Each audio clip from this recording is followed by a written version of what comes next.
Bonjour, bonjour à tous. On est le 1er aujourd'hui, le 1er octobre. Et dans ma pensée de ce matin, je me suis dit, ce serait bien que je nous fasse un petit entretien. La semaine dernière, nous avons parlé, je vous ai fait un petit check d'ensemble. Je vous ai expliqué un petit peu à quoi consiste mon travail aujourd'hui. Beaucoup me connaissent ici comme Tata Armelle et comme la servante de Dieu que je suis. Mais hormis cet aspect, il y a c'est la casquette que je porte d'analysante. Et je m'intéresse aux blessures du passé. Aujourd'hui, j'aimerais te parler de toi. Quand je dis toi, c'est-à-dire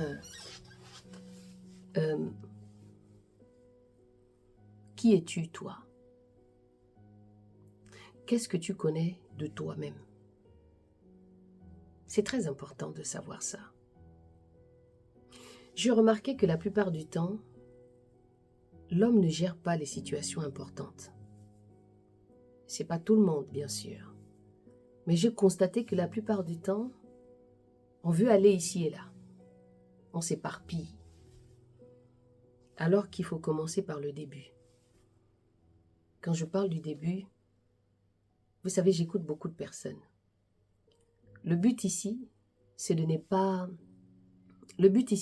de vous donner ou bien parler de quelqu'un, mais pour que vous vous retrouvez dans votre façon de faire et ce que vous voulez exactement. Dans le cas de figure, c'est simple.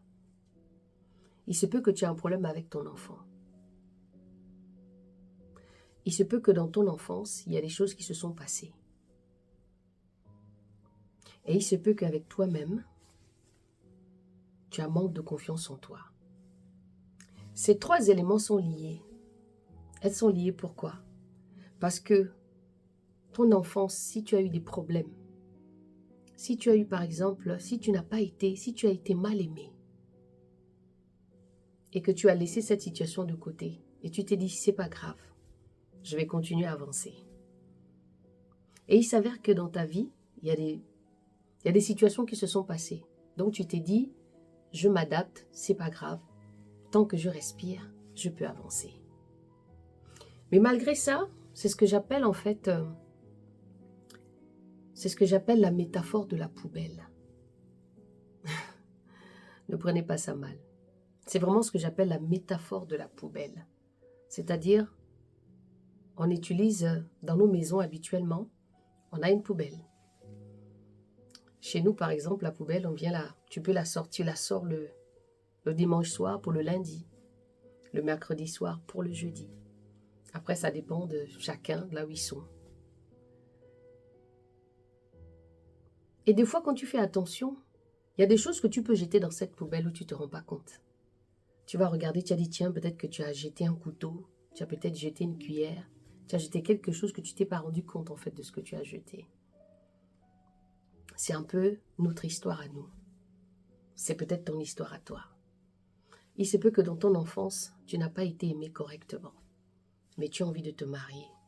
Tu as envie de faire des enfants.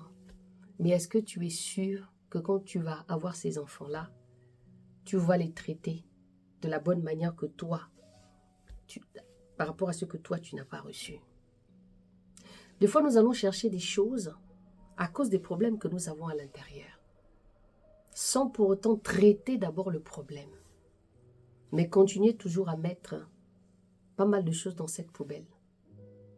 C'est-à-dire, même quand tu es dans une relation, aujourd'hui tu es dans une, demain tu continues toujours à aller dans une autre relation, tu trouves toujours que l'autre en face de toi n'est pas bon, mais que c'est toi qui as raison, c'est toi qui es bien vis-à-vis de cette personne-là.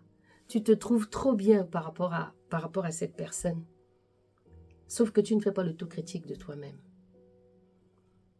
Les souffrances amènent à chacun de nous à développer une attitude, un comportement qui n'est pas. Si aujourd'hui je te pose la question,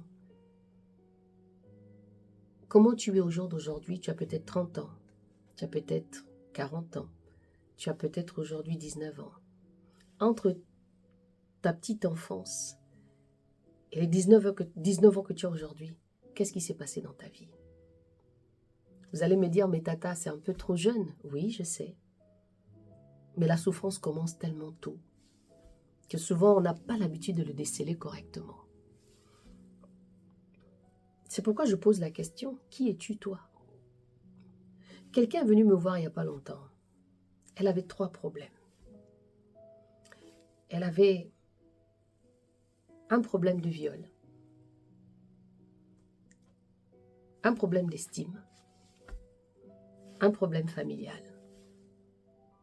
Dans les 3 cas, il faut d'abord les traiter. Quel est le problème le plus important? Au lieu de croire que toujours on est assez fort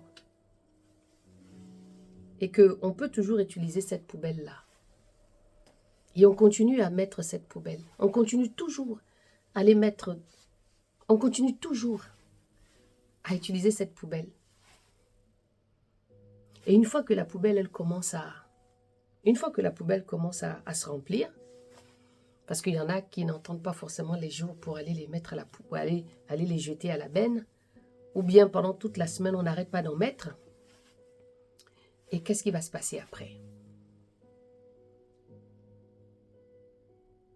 Je rentrerai en profondeur dans l'aspect de la poubelle, plus dans les profondeurs. Je suis juste en train de vous donner quelques petits supports pour que vous commenciez à traiter les problèmes importants pour vous d'abord. Si je veux faire un enfant, est-ce que moi j'ai reçu? Tout le monde ne se comporte pas de la même manière. Les problèmes peuvent amener à ce qu'on change, mais dans le bon sens. Et des fois, les problèmes amènent aussi à devenir d'autres personnes. Est-ce que toi, tu es cette bonne personne au jour d'aujourd'hui où tu vas te dire, je vais avoir un enfant ou je veux me marier? Parce que je ne conseille pas aux femmes de faire des enfants sans mari, sans homme, je veux dire. Le débat est long, hein? Ici, c'est juste pour que vous compreniez que ma motivation ici, ce n'est pas pour vous pointer du doigt ou bien pour vous incriminer. Je ne connais pas les problèmes de chacun de vous. Je traite aussi des problèmes avec certaines personnes où c'est très compliqué. Mais j'aimerais que vous arrêtez avec cette métaphore de la poubelle. Ça veut dire tout simplement, arrêtez de prendre chaque situation, vous les banalisez, vous les minimisez. Parce que tôt ou tard, il y aura une fumée. Et là où il y a la fumée, ça veut dire qu'il y a un feu qui a été allumé. Là où il y a une odeur, ça veut dire qu'il y a une pourriture quelque part. Donc je voudrais que vous preniez conscience par rapport à ça au jour d'aujourd'hui pour vous dire qu'est-ce que je n'ai pas. Au lieu de courir et de continuer à dire ok, cette situation n'est pas bonne pour moi, ok, c'est pas grave, allez hop, je le mets de côté et vous continuez toujours à marcher en pensant que vous êtes assez forte que ça. Mais quand vous allez vous consulter à l'intérieur, vous allez vous rendre compte que vous n'êtes pas si forte que ça. Parce que le problème ici, ce n'est pas les autres. Tu n'es pas là pour montrer aux autres quelque chose. C'est d'abord, tu n'as pas à prouver les gens quelque chose à l'extérieur. Guéris ton cœur. Guéris ton âme. Les blessures que tu as à l'intérieur de toi, c'est là où il y a. L'âme est vraiment, c'est le siège de toutes les émotions. Donc il faudrait que tu commences, au lieu de chercher à vouloir t'attacher à une amie, chercher à rechercher de l'amour, parce que tu sens que tu es seul. Développer cette indépendance émotionnelle où tu ne peux pas être seul, où tu ne peux pas réfléchir de toi-même. C'est important. C'est pourquoi encore, je suis là pour vous aider. Je connais mon sujet. Je traite des cas de personnes qui ont voulu se suicider, des personnes qui ne s'aiment pas, qui ont du mal à mettre les mots. Et quand ils commencent à mettre les mots, il y a tout qui remonte. C'est-à-dire que la fumée qui se passe, donc par rapport à ton comportement qui a changé, tu me le dois dessus. Ceci dit, je vous dis à très vite. Laisse-moi ton commentaire, ou laisse-moi ton message si tu t'es reconnu.